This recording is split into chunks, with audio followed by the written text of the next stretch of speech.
Hello കൂട്ടുകാരെയും എല്ലാവർക്കും പുതിയൊരു വീഡിയോയിലേക്ക് സ്വാഗതം. ഇന്ന് ഞാൻ വീട്ടിൽ നിന്ന് രാവിലെ എൻ്റെ ജോലി ചെയ്യുന്ന സ്ഥലത്തേക്കുള്ളൊരു യാത്രയാണ് കാണിക്കുന്നത്. അപ്പം നമ്മൾ ഇന്ന് ഇടുക്കി ഓടി ചെറുതോണി കൂടിയാണ് ഞാൻ ഇന്ന് പോകുന്നത്. അപ്പോൾ ഈ വഴി ഞാൻ ഇതുവരെ വീഡിയോ ഒന്നും എടുത്തിട്ടില്ല. അപ്പോൾ പോകുന്ന വഴിയാണ് കാണിച്ചത്. നമ്മൾ ആദ്യം കല്ലാർകുട്ടിയിലാണ് എത്തുന്നത്. കല്ലാർകുട്ടി പാലം ആണ്, അതായത് ഡാം അല്ല, കല്ലാർകുട്ടി പാലം. അപ്പോൾ ഈ ഞങ്ങൾ വരുന്ന ആനച്ചാല്, കല്ലാർകുട്ടി, ചെറുതോണി, അവിടെ നിന്ന് നേരെ മൂലമറ്റം. അപ്പോൾ അങ്ങനെയുള്ള പോണ വഴിയിലുള്ള നല്ല നല്ല കാഴ്ചകൾ മാത്രമാണ് ഈ വീഡിയോയിലുള്ളത്. അപ്പോൾ ഇതാണ് കല്ലാർകുട്ടി ഡാം കേട്ടോ. അത്യാവശ്യം ഇത് ചെറിയൊരു ഡാമാണ്, പക്ഷെ മനോഹരമായ ഡാം കൂടിയാണ്. നല്ല കാഴ്ചകളൊക്കെ ഉണ്ട്. അപ്പോൾ ഇവിടെ ഡാം കാഴ്ച അങ്ങനെ വലിയ കാലത്ത് തുറക്കാറില്ല, മഴക്കാലത്തും ഒക്കെയാണ് ഡാം തുറക്കാറുള്ളൂ. അങ്ങനെ നമ്മൾ കല്ലാർകുട്ടി കഴിഞ്ഞിട്ട് നേരെ ഇത് വന്നേക്കുന്ന ചെറുതോണിയാണ്. നേരെ ചെറുതോണി നമുക്ക് വലത് തിരിഞ്ഞാണ് നമ്മുടെ തൊടുപുഴ, മൂലമറ്റം ഒക്കെ പോകേണ്ടത്. അപ്പൊ ഈ വഴി പോകുമ്പോഴാണ് നമുക്ക് ഇടുക്കി ഡാമിലേക്ക് പോകാനുള്ള വഴി ഇതിൽ തന്നെയാണ്. ഇടുക്കി ആശുപത്രി, ഗവൺമെന്റ് കോളേജ്, അതെല്ലാം ഈ വഴിയാണ് പോകേണ്ടത്. അങ്ങനെ ഞങ്ങള് നേരെ ഇവിടെ കഴിയും കയറി. രാവിലെ 7 മണിക്ക് ഇറങ്ങിയതായിരുന്നു. അപ്പൊ ഞങ്ങളിവിടെ ഹോട്ടൽ മഹാറാണിയിലാണ് കഴിക്കാൻ കയറുന്നത്. അത്യാവശ്യം നല്ല പാർക്കിങ്ങും കാര്യങ്ങളൊക്കെ ഉണ്ട്. അപ്പൊ ഞങ്ങൾ ഓർഡർ ചെയ്ത അപ്പവും കടലക്കറിയാണ്. അപ്പം അപ്പം വെച്ച് കഴിച്ച് ഞങ്ങളപ്പോൾ വീണ്ടും ഇവിടെ നിന്ന് യാത്ര ചെയ്യുകയാണ് ചെയ്യുന്നത്. രാവിലെ അധികം ഒന്നും കഴിച്ചില്ല, രാവിലെ ഇറങ്ങിയതാണ് വീട്ടിൽ നിന്ന്. അപ്പോൾ വീണ്ടും നമ്മളിനി ഫോറസ്റ്റ് ഏരിയ, കുറച്ച് കാടാണ്, റിസർവ് ഏരിയയാണ്. തൊട്ട് നമ്മുടെ ഇടതുവശത്ത് ഡാമിന്റെ റിസർവും മറ്റേ വലതുവശത്ത് ഫോറസ്റ്റുമാണ്. പക്ഷെ നല്ല കാഴ്ചകളാണ്. വലിയ തിരക്കുകളൊന്നും ഇല്ലാത്ത സ്ഥലം. രാവിലെ തന്നെയല്ല, ഈ നമ്മൾ ഇടുക്കിയിൽ നിന്ന് തൊടുപുഴയ്ക്ക് പോകുന്ന ഈ റോഡ് സ്റ്റേറ്റ് ഹൈവേ ആണ്. അപ്പോൾ വലിയ തിരക്കുകൾ കാര്യങ്ങളൊന്നുമില്ല. കാരണം ഇതിൽ കൂടുതലും പിന്നെ സർക്കാർ, അതായത് കളക്ടറേറ്റിലേക്കുള്ള വാഹനങ്ങളും അങ്ങനെ KSRTC അത്രയൊക്കെ ഉള്ളൂ. വലിയ തിരക്കുകളും കാര്യമൊന്നും ഇല്ലാത്ത വഴിയാണ്. അപ്പോൾ നമുക്ക് വീട്ടിൽ നിന്ന് ഒരു 2 മണിക്കൂർ മതി മൂലമറ്റം വരെ. ഏകദേശം ഒരു 91 കിലോമീറ്റർ ഉണ്ട്. അപ്പോൾ രാവിലെ ഇറങ്ങി നല്ല കാഴ്ചയാണ്. ഇപ്പോൾ പോകുമ്പോൾ നമ്മൾ കുളമാവ് ഡാമിലൂടെ ഒക്കെ കയറിയാണ് പോകുന്നത്. അത്യാവശ്യം നല്ല കാഴ്ചകളും കാര്യമാണ് ഈ വഴികളിലൂടെ നമുക്ക് കാണാൻ കഴിയുന്നത്. ഇത് കൂടാതെ ഞങ്ങൾക്ക് പിന്നെ മൂലമറ്റം വരാൻ വന്ന വഴി ഏതാന്ന് വെച്ചാൽ, നേരെ വീട്ടിൽ നിന്ന് അടിമാലി, ഊന്നുകല്ല്, പൈങ്ങോട്ടൂര്, തൊടുപുഴ, മൂലമറ്റം, അതാണ് മറ്റൊരു. നേരുമംഗലം കൂടിയൊക്കെയാണ് മറ്റൊരു വഴി. അത് 101 കിലോമീറ്റർ ഉണ്ട്. 10 കിലോമീറ്റർ വ്യത്യാസമുണ്ട്. എന്നാലും സമയം ഏകദേശം സെയിം തന്നെയാണ്. 2 മണിക്കൂറാണ് പറയുന്നത്. 2 മണിക്കൂർ 15 മിനിറ്റ് ആ ഒരു റേഞ്ചിലാണ് നമ്മൾ എത്തുന്നത്. അത് ബസ്സിലാകുമ്പോൾ ഒരു ഇച്ചിരി കൂടി നേരം എടുക്കും. ഓക്കെ, അപ്പൊ ഇതാണ് ഈ വഴിയിലൂടെയുള്ള വിശേഷം. അപ്പൊ അത്യാവശ്യം നല്ല രസമാണ്. ഞങ്ങൾ ഇങ്ങനെ 2 വരെ ഉള്ളൂ, സംസാരിച്ചിങ്ങനെ പതുക്കെ പോവാണ്. ഏകദേശം ഒരു 9-9:30 ആകുമ്പം എന്തായാലും ഞങ്ങള് എത്തും. കഴിക്കാനൊക്കെ സമയം പോയില്ലേ, എങ്ങനെയായാലും സമയം പോയി. പിന്നെ ഇടയ്ക്ക് ഞങ്ങള് ഇറങ്ങി നിന്നു, ഒറ്റയടിക്ക് ഓടിച്ചെത്തുന്നില്ല. അപ്പം നമ്മൾ അങ്ങനെ ഇത് നേരെ കുളമാവ് ഡാമിലെത്തി. ഇത് കുളമാവാണ് ഡാം. കുളമാവ് ഡാം ഇടുക്കി ഡാമിന്റെ മറ്റൊരു കെട്ടാണ് കുളമാവ്, ചെറുതോണി, ഇടുക്കിയും. അങ്ങനെ 3 കെട്ടിലെ അടുത്ത കെട്ടാണിത്. അപ്പോൾ നമ്മൾ ഇവിടെ നിന്ന് നേരെ പോവാണ്.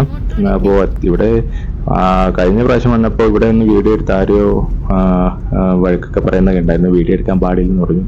ഇവിടെ ക്യാമറയൊക്കെ ഉണ്ട്, താണ്ടാ സൈഡിൽ ക്യാമറയുണ്ട്. നമുക്കങ്ങനെ ഇപ്പോൾ ഇറങ്ങി വീഡിയോ, നമ്മൾ ജസ്റ്റ് വണ്ടി ഓടിച്ചു പോകാനേ ഉള്ളൂ. റോഡിന്റെ ഈ വഴി മാത്രമേ കാണാൻ പറ്റുള്ളൂ. അപ്പൊ നമ്മളിങ്ങനെ മുന്നോട്ട് പോകും തോറും ഒരാളെ കാണാം കേട്ടോ, റോട്ടിൽ കിടക്കുന്നത് ഒരാളിങ്ങനെ. ഞങ്ങൾക്ക് മാർഗതടസ്സമായി, എല്ലാ വണ്ടിയും ഓവർടേക്ക് ചെയ്ത് വന്നതാണ്. പക്ഷേ പെട്ടെന്ന് നിർത്തേണ്ടി വന്നു. അതെന്താന്ന് നിങ്ങൾ റോഡിലേക്ക് സൂക്ഷിച്ചു നോക്കിയാൽ കാണാൻ പറ്റൂ കേട്ടോ. നോക്കി, ഒരു ഉരുതൻ കൃത്യം ഞങ്ങൾ പോണ വഴി തന്നെ വന്ന് കിടന്നു. അപ്പോൾ ബാക്കി വണ്ടി ഈ ചെറിയ വഴിയിലൂടെയൊക്കെ വീതി കൂടുന്ന സ്ഥലങ്ങളിൽ മാത്രമേ നമുക്ക് മറ്റൊരു വണ്ടി ഓവർടേക്ക് ചെയ്ത് കയറാൻ പറ്റുള്ളൂ. കാരണം വളവൊക്കെ ആണല്ലോ. അപ്പോൾ അങ്ങനെ ഞങ്ങൾ കയറി വന്നപ്പോൾ ബിരുദം വന്ന് അവിടെ കിടന്നു. ബാക്കി എല്ലാ വണ്ടിയും അവിടെ നിന്ന് കയറിയും പോവുകയും ചെയ്തു. അപ്പോൾ വേണ്ടി ഞങ്ങൾ മുന്നോട്ട് പോകാം. പിന്നെ നമുക്ക് 12 ഹെയർ പിൻ വളവ് ആണ്. അതിലതെ 1ാമത്തെ ഹെയർ പിൻ വളവ് ഇതാണ്. അപ്പോൾ ഈ കുളമാവിൽ നിന്നും മൂലമറ്റത്തേക്ക് വരുമ്പോൾ മൂലമറ്റം അല്ലെങ്കിൽ അശോകയിലേക്ക് വരുമ്പോൾ 12 ഹെയർ പിൻ വളവ് ഉണ്ട്. ആ 12 ഹെയർ പിൻ വളവും നല്ല മനോഹരമാണ്. ആ ഹെയർ പിൻ വളവ് എണ്ണി താഴെ വരുമ്പോഴത്തേക്കും നമുക്ക് പെട്ടെന്ന് എത്തുമെന്ന്. ഇപ്പോൾ രണ്ടാമത്തെയാണ്. ഞങ്ങൾക്ക് ഏതോ ഒരു ഹെയർ പിൻ വളവ് മിസ്സായി. കാരണം ഫോൺ പിടിച്ചപ്പോൾ കയ്യിൽ നിന്ന് ഫോൺ തെന്നി താഴെ വീണു. അപ്പോൾ ആ ഒരു ഹെയർ പിൻ വളവ് മാത്രം കിട്ടിയില്ല. അപ്പോൾ ഈ വഴി വരുമ്പോഴാണ് നമുക്ക് കാണാൻ കഴിയുന്നത് റോഡിന്റെ നടുവിലുള്ളൊരു കിണർ. ഈ ഓണ വഴിക്ക് റോഡിന്റെ നടുവിലൊരു കിണറുണ്ട്. ഒരു ഹെയർ പിൻ വളവിൽ തന്നെയാണ് ആ കിണർ ഇരിക്കുന്നത്. അത് നിങ്ങൾക്ക് കാണാം. അവിടെ നിന്ന് റീൽസും കാര്യങ്ങളും ഒക്കെ എടുത്തിട്ടുണ്ട്. ഓരോരുത്തരുടെ യൂട്യൂബ് ചാനലൊക്കെ ഇട്ടിട്ടുണ്ട്. നല്ല രസമാണ് കാണാൻ. ഞാനും എൻ്റെ ചാനലിൽ ഇട്ടിട്ടുണ്ട്. ജസ്റ്റ് നല്ല രസമാണ് കാണാൻ കേട്ടോ. അത് റോഡ് പണി സമയത്തെങ്ങാണ്ട് ഒരു പറമ്പെങ്ങാണ്ടായിരുന്നു. അങ്ങനെയൊക്കെയാണ് പറയുന്നത്. എനിക്ക് എൻ്റെ ചരിത്രം കാര്യങ്ങളൊന്നും കൂടുതൽ അറിയത്തൊന്നുമില്ല. അത് ആ ഹെയർ പിൻ വളവ് ഇത് ഇവിടെ കേട്ടോ, റോഡ് സൈഡ് ഇത് കഴിഞ്ഞിട്ടുള്ളതാണ്. ഇത് എത്രാമത്തെ ആണോ എന്ന് നോക്കാൻ മറന്നുപോയി. അല്ലെങ്കിൽ എണ്ണം ഓരോന്ന് കൗണ്ട് എഴുതി വെക്കായിരുന്നു. എന്തായാലും 12 എണ്ണം ഉണ്ട്. നല്ല മനോഹരമാണ് സ്ഥലം. അപ്പോൾ നിങ്ങൾ ഈ വഴി വരുമ്പോൾ ഹെയർ പിന്നിന്റെ തന്നെ ഒരു വീഡിയോ എടുക്കാൻ പറ്റുമെന്ന് തോന്നുന്നു. നല്ല മനോഹരമായ കാഴ്ചകളാണ് നമുക്ക് ഇവിടെ നിന്ന് കാണാൻ കഴിയുന്നത്.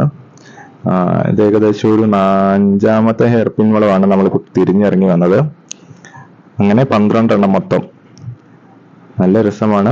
നമുക്ക് പക്ഷേ ഈ ഇറക്കം ഇറങ്ങുന്നതിനേക്കാളും ഏറ്റവും എനിക്കിഷ്ടം ഇത് കയറ്റം ഇങ്ങോട്ട് കയറി വരുന്നതാണ് കേട്ടോ. നമ്മൾ അറിയില്ല, കുളമാവെത്തുന്ന അറിയില്ല പെട്ടെന്ന്. പക്ഷെ തിരിച്ചിറങ്ങുമ്പോൾ നമ്മൾ ഇതാണ് കേട്ടോ ആ മറ്റേ ഹെയർ പിൻ ഞാൻ പറഞ്ഞു, കിണറ് നടുവിലിരിക്കുന്ന ഹെയർ പിൻ വളവ്. ഞാനും ദേവി ഇങ്ങനെ എൻ്റെ വീഡിയോ എടുക്കണം മൊത്തത്തിൽ എടുക്കണം എന്നൊക്കെ പറഞ്ഞു വരാം. അപ്പത്തേക്ക് ഞങ്ങൾക്ക് ഏകദേശം സമയം ഒരുപാട് നഷ്ടപ്പെട്ടിട്ടുണ്ടായിരുന്നു. ഇപ്പോഴ് 10 മണിക്ക് മുമ്പ് ഓഫീസിൽ എത്തേണ്ടതാണ്. അതുകൊണ്ട് സ്പീഡിലാണ് വെച്ചപ്പോൾ ഇടയ്ക്കാണ് ഞങ്ങൾ പെട്ടെന്ന് വളവ് കാണുമ്പോഴത്തേക്കും വീഡിയോ എടുത്ത് ഇടുന്നതാണ്. എല്ലാ ഹെയർ പിന്നും അത്യാവശ്യം നല്ല വീതിയുള്ള വളവാട്ടോ. ശ്രദ്ധിച്ച് ആ വണ്ടി ഇപ്പോൾ വന്ന വണ്ടി റോങ് സൈഡ് കയറിയാണ് വന്നത്. അങ്ങനെയൊക്കെ ശ്രദ്ധിക്കണം. എല്ലാ വണ്ടിയും ഓപ്പോസിറ്റ് കയറി വരുന്നു. കാരണം താഴെ നിന്ന് വരുമ്പോൾ വേഗത കൂടുതലായിരിക്കും വാഹനങ്ങൾക്ക്. കയറ്റം കയറി വരുമ്പോഴേ നമ്മൾ സ്ലോയിലല്ലേ ഇറങ്ങുമ്പോൾ പോവുള്ളൂ.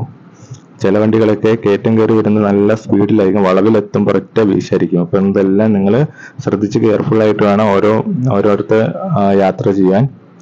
അങ്ങനെ നമ്മളിത് എത്രാമത്തേത് ഏകദേശം ഇവിടെ എല്ലാ ഹെയർ പിന്നിലും എത്രാമത്തെ വളവാണെന്ന് എഴുതി വെച്ചിട്ടുണ്ട്. പക്ഷെ അതിന്റെ ഒന്നും ഞങ്ങൾക്ക് കാണുന്നില്ല. ആവശ്യമുള്ളപ്പോൾ ഒന്നും കാണില്ലല്ലോ, അതല്ലേ അതിന്റെ രീതി. ഇതാണ് അങ്ങനല്ല. അപ്പൊ അത് കണ്ടത് ലാസ്റ്റ് ഹെയർ പിൻ വഴി. ഇതാണ് നമ്മൾ അശോക. ഇവിടെ നിന്നും ഒരു കിലോമീറ്റർ ഇല്ല ഓഫീസിലേക്ക്. അപ്പോൾ അതാണ് ഇന്നത്തെ വീഡിയോ.